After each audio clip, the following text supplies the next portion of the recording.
tu as fait hier, tu peux encore le faire aujourd'hui. C'est pour cela, Père, nous croyons que tu es au milieu de nous. Tu as dit là où 2 ou 3 sont réunis en ton nom, tu es là. Le fait de savoir que tu es là, ça nous réjouit. Parce que nous savons que quand tu es là, les ténèbres disparaissent. C'est pour cela, Seigneur, nous t'acclamons pour ce que tu as fait et pour ce que tu as fait. Gloire et louange à toi, pour le nom puissant de Jésus-Christ. Amen. Que le Seigneur vous bénisse. Est-ce que nous sommes dans la joie d'être dans la présence du Seigneur? Nous allons rester debout pour lire au moins 3 écritures. Nous commençons par notre texte de base.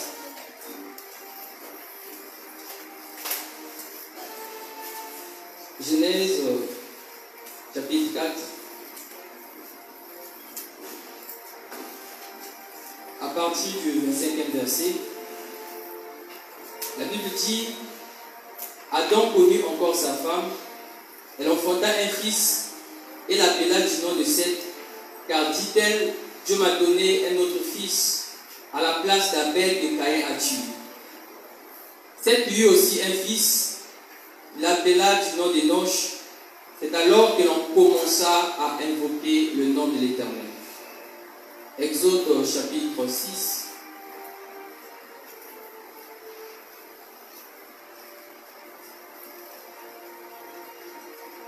À partir du premier verset, la Bible dit: l'Éternel dit à Moïse, tu verras maintenant ce que je ferai à Pharaon.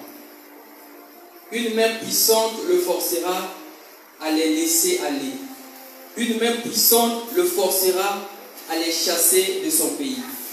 Dieu parla encore à Moïse et lui dit: je suis l'Éternel, je suis apparu à Abraham, à Isaac et à Jacob comme le Dieu Tout-Puissant, mais je n'ai jamais été connu d'eux sous mon nom l'Éternel. 1 Roi chapitre 18 pour boucler.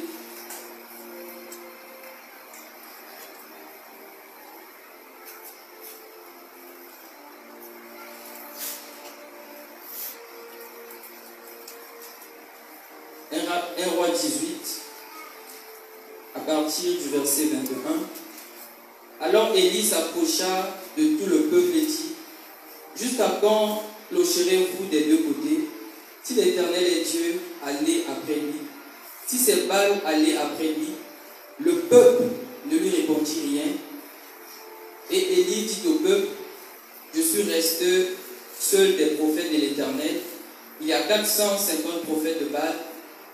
Que l'on nous donne 2 taureaux. Ils choisissent pour eux l'un des taureaux.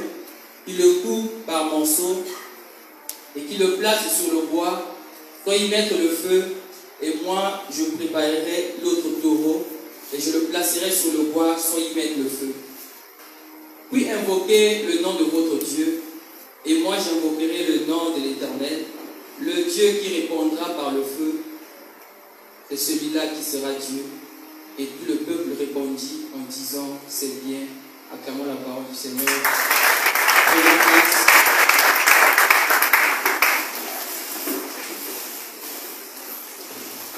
Soyez les bienvenus dans la présence de Dieu. Bénissons le Seigneur pour toutes les grâces qu'il a réunies au milieu de nous. Les hommes de Dieu qui ont fait le culte le matin, qui sont venus encore cet après-midi afin de se rassembler avec nous. Nous sommes infiniment reconnaissants. Alors, depuis un certain temps, on était en ligne en train de prier et Dieu nous a donné un thème pour toute l'année. C'est alors que l'on commença à invoquer le nom de l'Éternel. Amen. Je bénis le Seigneur pour la vie du frère Alex, du prophète Alex. Quand il était encore au pays avant son voyage, c'était en décembre 2015, avant qu'il voyage, il me posait des questions: qu'est-ce que je peux l'offrir? Et j'avais acheté une Bible, et derrière cette Bible, j'avais écrit: n'oublie pas de quoi qui tu es, fais toujours ta mission.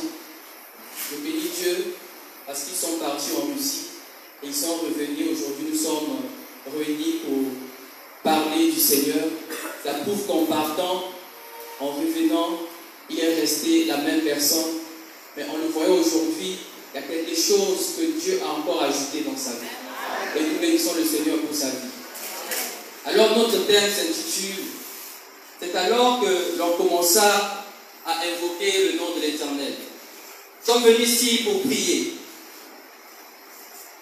C'est alors que l'on commença à invoquer le nom de l'Éternel. Il y a eu un début. Au commencement, on n'invoquait pas l'Éternel. L'Éternel venait de temps en temps visiter Adam. Dieu avait tout donné à Adam. La richesse, la gloire, la puissance. Et certainement ce que les gens convoitent aujourd'hui. Il était le maître de la terre. Dieu l'avait tout donné. Mais ce qui est curieux, c'est qu'Adam a perdu sa position. Adam a perdu ce que Dieu l'avait donné. Vous savez, quand vous ne savez pas s'apprécier, quand vous ne savez pas vos limites, vous risquerez de perdre la grâce que Dieu vous a donnée. Et l'une des choses qui a poussé Adam et Ève à perdre la grâce, c'était le manque du discernement. Le serpent est arrivé pour dire à Ève des choses contraires à ce que Dieu avait dit.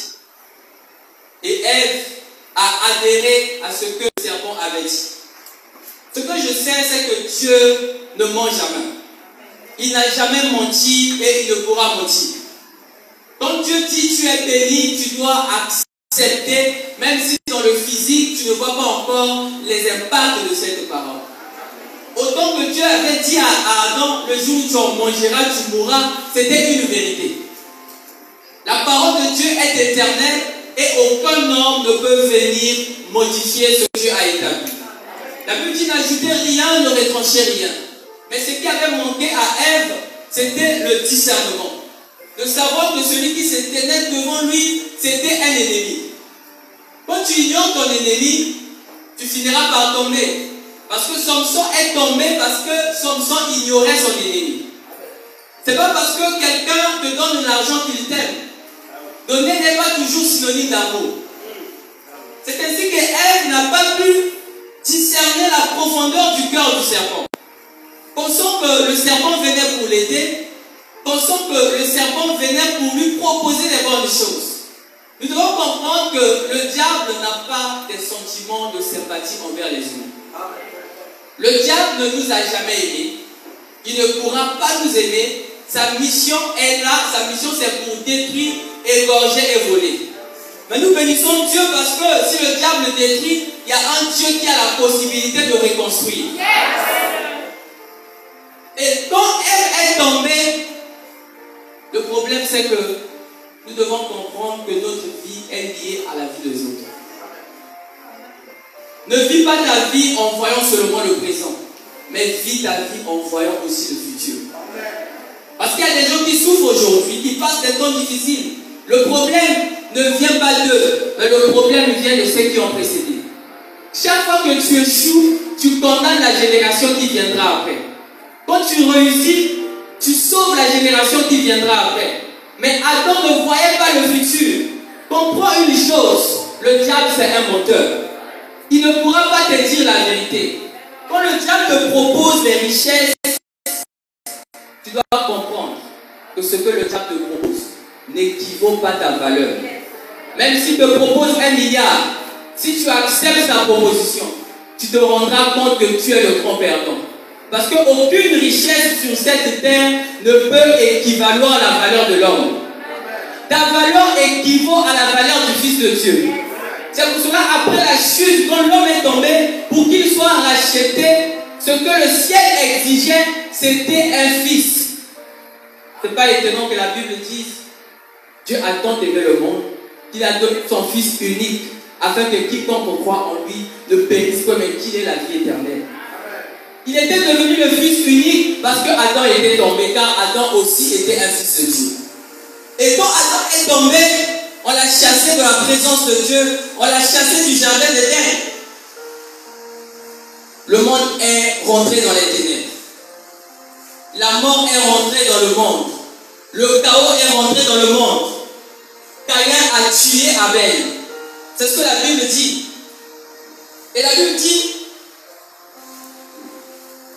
Dieu donne un autre fils à la place d'Abel et Caïn avait tué. Le diable peut tuer, mais Dieu a la capacité de te donner des nouvelles choses. Parfois, nous nous focalisons sur le passé. Non, le diable m'avait volé ceci. Crois-moi, Dieu a la capacité de te donner des nouvelles choses. Tu n'es pas toujours obligé d'aller chercher ce que tu as perdu. Il y a des choses que nous perdons juste pour que Dieu nous donne une leçon. Que dans les jours à venir, si Dieu me donne, je ne dois plus perdre. Mais triste est aujourd'hui de voir les chrétiens prier sans discernement. Vouloir aller ravir ce que le diable avait volé. Alors que Dieu a la possibilité de te donner des nouvelles choses. La Bible dit ne pensez plus aux événements passés. C'est pour cela que Dieu a donné un autre fils. Si tu as perdu Abel, Dieu a la possibilité de te donner un autre fils. Dieu est la source intarissable. C'est pas parce que tu as perdu hier qu'aujourd'hui tu vas aussi perdre. Ce que tu as perdu, Dieu a la possibilité de restaurer. Alors, ce qui me donne, c'est qu'Adam était là. Adam avait la connaissance de Dieu, mais cette connaissance était devenue stérile. Parce que celui qui était censé invoquer Dieu, c'était Adam. Parce que c'est Adam qui avait connu Dieu avant ses enfants. Mais Adam est resté comme un monument. Sa connaissance est restée stérile. Vous savez, la connaissance est une bonne chose. La Bible dit mon peuple périt par faute de connaissance. Mais il y a des gens qui ont la connaissance, mais cette connaissance est stérile. Cette connaissance est théorique. La connaissance théorique ne produit pas le changement. La connaissance théorique ne produit pas la vie. Ce qui produit la vie, c'est la connaissance pratique. C'est ce que tu pratiques. Tu peux connaître le nom de Jésus. Mais si c'est une connaissance théorique, ça ne fera pas avancer les choses. C'est pour cela qu'Adam était devenu un historien. Il avait un passé glorieux, mais son présent n'était pas glorieux. Quand la Bible dit le Saint-Esprit sera avec vous tous les jours, nous devons tous les jours vivre la présence de Dieu. Ce qui compte, ce n'est pas ce que Dieu a fait avec toi hier, mais qu'est-ce que Dieu est en train de faire avec toi aujourd'hui. Je me demande qu'Adam soit là, il parlait certainement de Dieu, mais il n'invoquait pas Dieu. Et Seth est arrivé. Seth aussi n'a pas invoqué Dieu. Mais quand Enoch arrive, la Bible dit c'est alors que l'on commença à invoquer le nom de l'Éternel. Nous devons comprendre que le christianisme, ce n'est pas un problème d'ancienneté, mais c'est un problème de disposition de cœur. Quand ton cœur est disposé, Dieu va t'utiliser. Nous devons comprendre que ce n'est pas un problème d'âge. Parce qu'aujourd'hui, nous avons notre attention sur les hommes de Dieu, alors que nous devons avoir notre attention sur l'Éternel. Et Enoch, quand il arrive, il a entendu parler de Dieu. Parce que les gens qui sont venus avant ont parlé de Dieu. Il a entendu parler de Dieu. Ce qui compte, ce n'est pas ce que tu as entendu, mais c'est ce que tu fais avec les informations que tu as reçues. Et quand Enoch reçoit les informations, son cœur était bouleversé de savoir qu'il y a un Dieu qui existe. Alors que sur terre, il y avait la richesse. Alors que sur terre, il y avait tout. Mais il y a une soif qui était dans son cœur. C'était de connaître Dieu. Il y a une soif qui était dans son cœur, de rencontrer Dieu. Aujourd'hui, nous nous limitons sur les choses matérielles, mais nous voulons un mariage où le Seigneur est présent. Nous voulons une élévation où le Seigneur est présent. Nous voulons des chrétiens avec des richesses, mais Dieu est avec eux. C'est pour cela que le monde avait tout, mais le monde n'avait pas Dieu. Et non, tu n'as pas vu Adam. C'est pas parce que l'autre ne fait pas que toi tu ne dois pas faire. La parole de Dieu est inclusive, ça concerne tous. Si le pasteur ne pratique pas, toi commence à pratiquer, car on ne vit pas pour les hommes, mais nous vivons pour Dieu. Ce que Adam ne fait pas, toi fais parce que c'est Dieu qui t'a créé. Ce que le pasteur ne fait pas, toi fais parce que chacun rendra des comptes devant Dieu.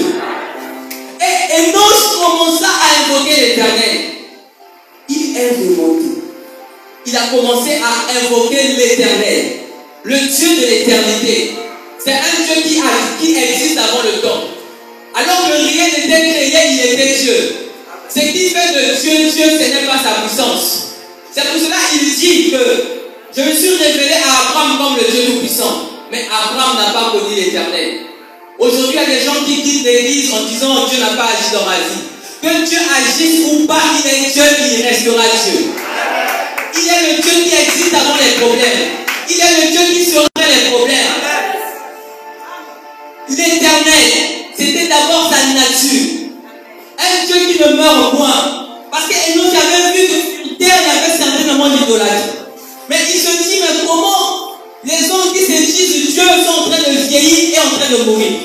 Mais moi je veux un Dieu qui ne meurt point. Moi je veux un Dieu qui ne vieillit point. La Bible dit tu ne peux pas ôter la paille dans l'œil de l'autre si sur toi il y a la poudre. C'est un principe spirituel. C'est pour cela que je ne veux pas adorer un Dieu qui meurt. Aujourd'hui, il y a des hommes qui prétendent être des dieux. Il y a des gens qui croient être des dieux. Mais la finalité, c'est que ces hommes finissent par mourir. Parce que Dieu avait dit, tu es poussière, tu retourneras dans la poussière. Moi, je ne crois pas que sur terre, il y a un homme puissant. C'est pour cela que tous les humains vont mourir. C'est une preuve qu'il n'y a qu'un Dieu tout puissant. Nous ne pouvons pas craindre les sorciers. Parce que les sorciers sont destinés à mourir. Pour dire que la parole de Dieu s'impose à tout le monde. Celui qui est au-dessus, c'est l'Éternel. Celui qui est au-dessus, c'est celui qui existe avant le temps. Celui qui est au-dessus, c'est celui qui existe avant des problèmes. Si Dieu existe avant les problèmes, c'est que ce n'est pas la solution qui fait de lui Dieu. Ce qui fait de lui Dieu, c'est qu'il ne meurt au point qu'il est le même hier, aujourd'hui et éternellement. Et quand je commençais à invoquer l'Éternel, parce qu'il y avait un vide dans son cœur, de voir que le monde a des richesses, mais où est celui qui a créé la richesse? De voir que les gens sont en train de se marier, mais où est l'instituteur du mariage? Cette soir, c'était un réveil qui venait de naître dans son cœur. C'est pour cela qu'Enoch a commencé à désirer la présence de Dieu. L'une des choses qui fera la force de l'Église, c'est de comprendre que son Dieu ne sommes rien. C'est de comprendre que son Dieu nous ne pouvons rien. La force de l'Église ne doit pas porter cet homme. Parce que les hommes sont appelés à mourir. Quand je lis cette écriture, la Bible dit qu'Enoch, c'est alors que l'on commença. C'est le pluriel. On commença. Mais celui qui avait commencé l'action, c'était Enoch. Mais on englobe. Parce que si Dieu commence à faire des choses avec toi, ça doit toucher d'autres générations. Dieu ne peut pas commencer avec toi et s'arrêter avec toi. Ce que Dieu te communique, c'est pour les autres. Enoch a commencé à invoquer Dieu parce qu'il voulait le Dieu de l'éternité. Ce que j'aime avec Dieu, le Dieu que nous prions, c'est un Dieu qui ne meurt au point, mais qui a le pouvoir de ressusciter les morts. Le Dieu que nous prions, c'est un Dieu qui ne tombe pas malade, mais qui a la possibilité de guérir. Voilà celui que nous devons prier. Nous devons prier celui qui est différent de nous. Nous devons prier un Dieu qui ne prie pas. Dieu ne prie pas, mais il reçoit les requêtes. Et quand il reçoit les requêtes, il transforme des vies. Quand il reçoit les requêtes, il déploie la puissance. Là, quand l'Éternel descend, les choses changent. Quand l'Éternel descend, tout genou fléchit. Parce que les ciels et la terre connaissent qui est le Créateur. Il n'y a pas une puissance qui peut déstabiliser ta vie. La Bible dit celui qui est en nous est plus fort que celui qui est dans le monde. Ce qui compte, ce n'est pas le nombre de tes adversaires, mais ce qui compte, c'est la présence de Dieu. C'est pour cela, si Dieu est avec nous, cela nous suffit. La Bible dit qu'il est le même hier, aujourd'hui, éternellement. Ce que nous voulons ce soir, c'est de voir ce Dieu confirmer sa parole. Que ce qu'il a fait hier, qu'il le fasse aujourd'hui. Si Dieu a fait hier et il ne fait plus aujourd'hui, c'est qu'il n'est pas Dieu. Mais nous croyons que si hier il a guéri, aujourd'hui il peut guérir. Nous croyons que si hier il a béni, aujourd'hui il peut bénir. Mais tu dois commencer à élever l'Éternel. Tu dois commencer à invoquer l'Éternel. Parce que quand l'Éternel descend, les vies changent, les actions changent. Nous ne le cherchons pas à cause de ce qu'il peut nous donner, mais nous le cherchons à cause de ce qu'il est. La première chose que Dieu donne à son enfant, c'est sa nature. Nous sommes des êtres éternels. Nous possédons la vie éternelle. Mais le diable n'a pas la vie éternelle. Les sorciers n'ont pas la vie éternelle. Je me demande comment un chrétien va craindre un sorcier. Si le ciel peut passer, si la terre peut passer, la Bible dit que celui qui fait la volonté de Dieu demeurera éternellement. Donc je me rends compte que les combats ne sont pas éternels. Je me rends compte que la maladie n'est pas éternelle. Je me rends compte que le diable n'est pas éternel.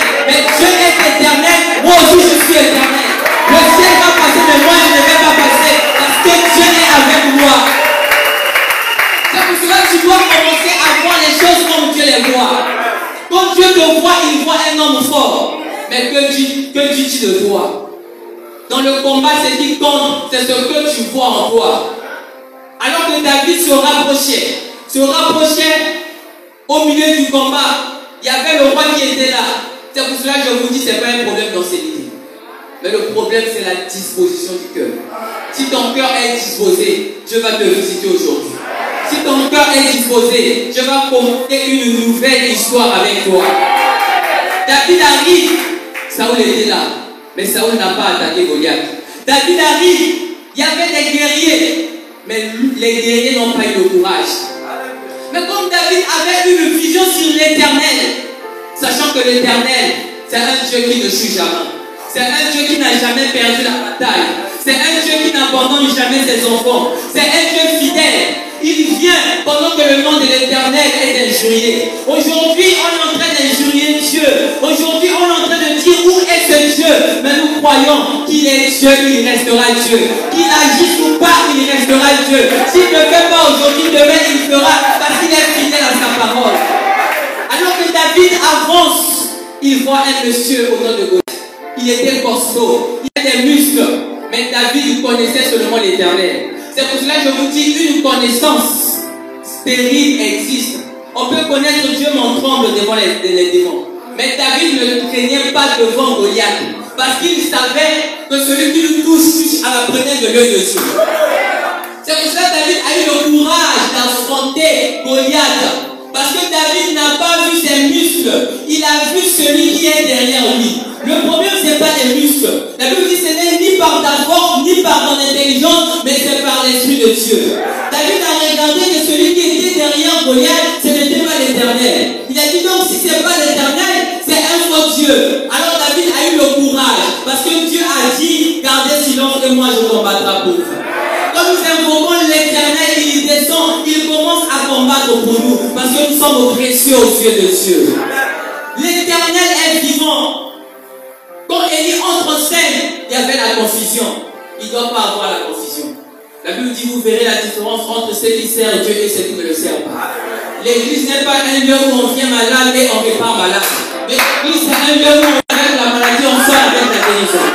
Vous verrez la différence entre ceux qui servent Dieu et ceux qui ne le servent pas. Et donc, Élie était en colère de voir que les gens étaient dans la confusion. Il y a un véritable Dieu. Mais les gens adoraient les dieux de Baal. Les gens adoraient les dieux d'Astarté. Alors Élie a appelé le peuple à aller sur la montagne. Nous devons emmener le diable sur la montagne. David dit, je lève les yeux vers les montagnes, d'où me viendra le secours. Parce qu'il voyait Golgotha, là où le diable a été dépouillé. Quand on met le diable sur la montagne, il tombe. Parce que dans la montagne, il y a la présence de Dieu. Élie a emmené les prophètes à Baal sur la montagne. Quand ils sont arrivés sur la montagne, il leur a piégé. Il leur dit, nous allons payer. Celui qui répondra par le feu, c'est le véritable Dieu. Or, moi, je me rends compte que notre Dieu est le feu du corps. C'est Dieu qui a créé le feu.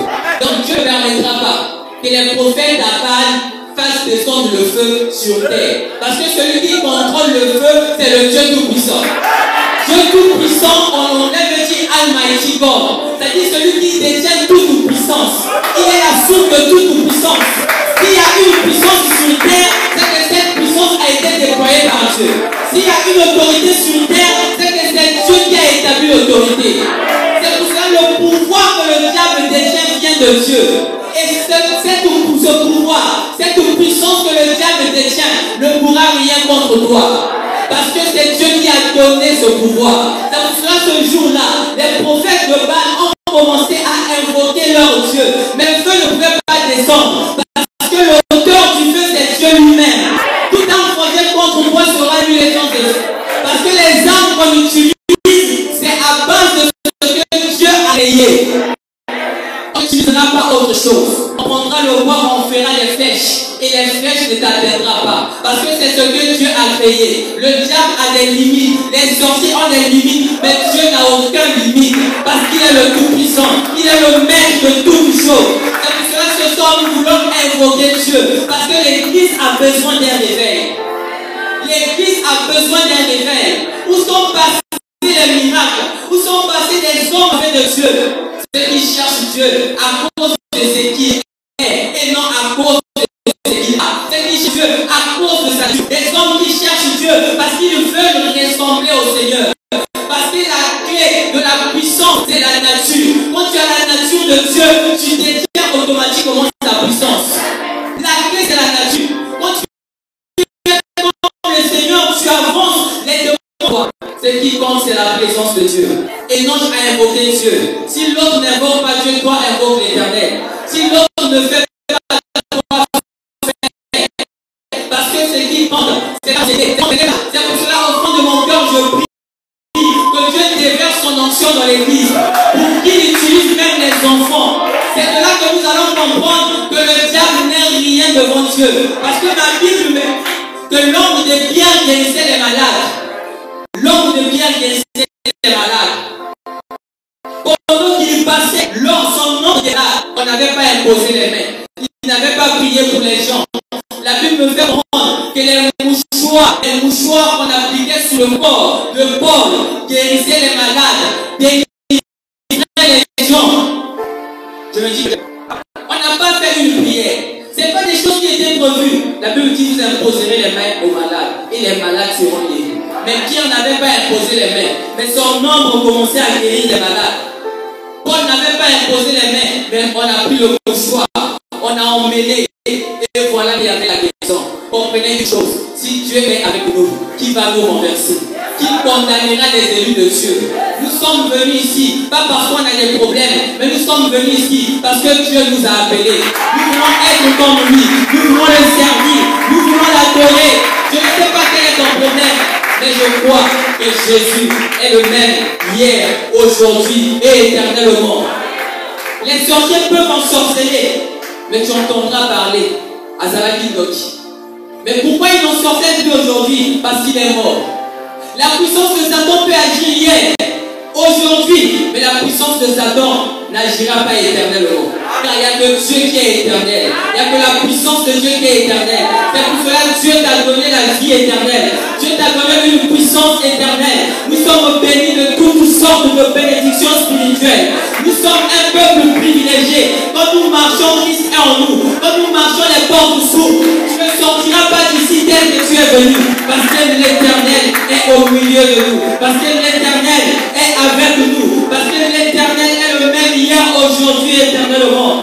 J'aimerais dire à quelqu'un, quand on commence à invoquer Dieu, les nouvelles choses commencent. Quand on commence à invoquer Dieu, l'histoire change. Même si dans ta famille il y avait la sorcellerie, Dieu descend pour te dire qu'à l'éternité, la sorcellerie n'existait pas. Dieu descend pour dire que dans l'éternité, la mort n'existait pas. Nous sommes créés pour vivre éternellement. C'est pour cela que la mort ne pourra pas nous arrêter. La maladie ne pourra pas nous arrêter parce que nous avons la vie éternelle. S'il y a des gens qui ont fait entrer la mort dans le monde, il faudrait que quelqu'un emmène la résurrection. Nous ne sommes pas une génération qui condamne les gens. Si un chrétien dit qu'il est ensorcelé, c'est son problème. Parce que la Bible dit, je vous ai donné le pouvoir de marcher sur les scorpions, sur les serpents et sur toute puissance de l'ennemi. Et rien ne pourra lui. C'est alors que l'on commença à invoquer l'Éternel, le Dieu de l'éternité. Il ne connaît pas la mort. La mort n'a pas commencé avec lui. Parce que la parole de Dieu ne peut pas engendrer la mort. La maladie n'a pas commencé avec lui. Parce que la parole de Dieu ne peut pas engendrer la maladie. Alors si dans ta famille, il y a des gens qui ont introduit les maladies, va vers l'Éternel. Parce que Dieu n'avait pas prévu la maladie. Il a prévu des projets de bonheur et non des projets de malheur. C'est pour cela que ce soir, je déclare que les projets de malheur vont cesser dans ta vie. La Bible dit que les ténèbres ne régneront pas toujours. Le diable règne là où il n'y a pas la présence de Dieu. C'est pour cela que Jésus dit, Marc dit, si le Seigneur était là, mon frère ne devait pas mourir. Là où le Seigneur se trouve, il n'y a pas la mort. Là où le Seigneur se trouve, il n'y a pas la maladie. Là où le Seigneur se trouve, il n'y a que la victoire. Il n'y a que le bonheur. Il n'y a que la joie. C'est pour cela que nous sommes dans la joie. Parce que l'Éternel est avec nous. Nous sommes dans la joie. Parce que l'Éternel est descendu. Il va te bénir aujourd'hui. L'Éternel, ce n'est pas le Dieu du passé. L'Éternel, ce n'est pas le Dieu du futur. Dans l'éternité, le passé n'existe pas. L'éternité, le futur n'existe pas. Il n'y a pas de commencement, il n'y a pas pas de fin. C'est pour cela que l'Éternel, c'est le Dieu du présent. Il s'appelle Je suis. Il est le Dieu du présent. Si tu crois, tu verras la gloire de Dieu. La Bible dit, si tu crois, tu verras la gloire de Dieu. Il y a une chose que Dieu ne maîtrise pas, c'est la foi. Quand tu as la foi, tu vois la gloire de Dieu. Je vais descendre par là. Il y avait une femme dans la Bible. Cette femme était grecque. Son enfant était malade. Pendant que son enfant était malade, elle a entendu parler d'un Jésus qui guérit. Elle s'est rapprochée de Jésus pour dire que mon enfant est malade. Maître, mon enfant est malade. Jésus entendait ce que la femme disait. Mais Jésus ne réagissait pas. Au point où les disciples ont dit, mais renvoie cette femme. Elle est triste. Le Seigneur dit, j'ai été envoyé au brebis perdu de la maison d'Israël. Ce que Jésus faisait, c'était légal, parce qu'il n'était pas envoyé pour les nations. Quand il est venu, c'était d'abord pour Israël. Mais cette femme savait qu'il y a un Dieu qui existe. La Bible dit, ce Dieu levait son soleil sur les bons et sur les méchants. Le miracle n'est pas seulement l'affaire des chrétiens. Si un païen a la foi, il va vivre le miracle. Si un païen a la foi, sa vie va changer. Mais ce que nous aimons, c'est que Dieu n'a pas seulement proposé les miracles pour nous, il a proposé la vie. Au-delà du miracle, il y a la vie. C'est pour cela que je dis, si le païen peut vivre les miracles, à combien plus forte raison un enfant de Dieu qui a la vie éternelle. Cette femme a dit, je sais que les enfants ne mangent pas du pain, mais même les miettes qui tombent, ils peuvent bénéficier des miettes. Les miettes et les miracles. Jésus n'a pas pu se contenir parce que c'est un principe. Dieu marche avec les principes. Il fait lever son soleil sur les bons et sur les méchants. Ce n'était pas encore le temps du miracle pour cette femme. Parce qu'il devait attendre que Jésus monte à la croix. Mais à cause de la foi, parce que cette femme avait vu Dieu. Parce qu'elle avait vu Dieu. Dites, même si je ne suis pas israélite, mais Dieu est mon Dieu. La différence entre nous et les païens, c'est que Dieu est leur Dieu, mais nous, Dieu est notre Père. L'Éternel est ton Père. Il ne permettra pas que tu restes dans la tombe. L'Éternel est ton Père. Il agira dans ta vie. Les païens peuvent bénéficier des miracles, mais nous avons la vie éternelle. C'est alors que l'on commença à invoquer l'Éternel. Nous voulons invoquer l'Éternel ce soir, parce qu'on a compris que tout est validé. On a besoin de lui. On a compris que l'argent passé, on a besoin de lui. On a compris qu'on va mourir, mais nous sommes ici pour faire sa mission et sa volonté. Que le Seigneur vous bénisse.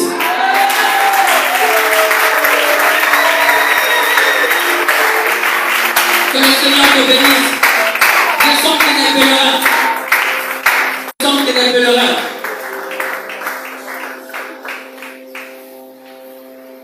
Tu vas prier pour ta vie.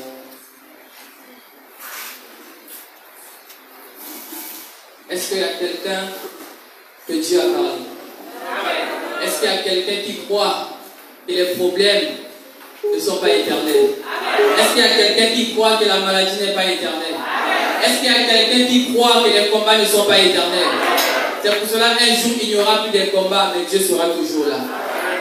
Un jour il n'y aura plus les maladies, mais Dieu sera toujours là. Nous ne l'adorons pas parce qu'on a des problèmes, mais nous l'adorons parce qu'il est notre Dieu. Alors, est-ce qu'il y a quelqu'un qui a été touché par cette parole? Tu peux être ici, tu n'as jamais reçu Jésus dans ta vie comme Seigneur et Sauveur, l'occasion t'est donnée. Pendant que les chants vont entamer un cantique d'adoration, si quelqu'un dans cette salle n'a jamais reçu Christ comme Seigneur et Sauveur, l'occasion t'est donnée pour donner ta vie au Seigneur. Prie pour la parole que tu entends.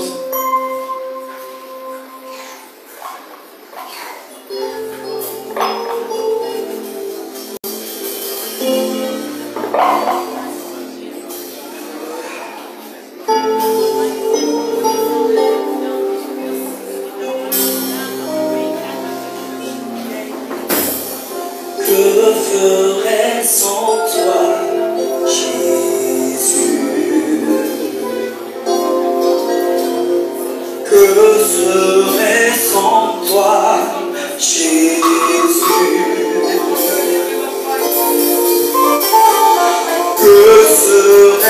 sans toi.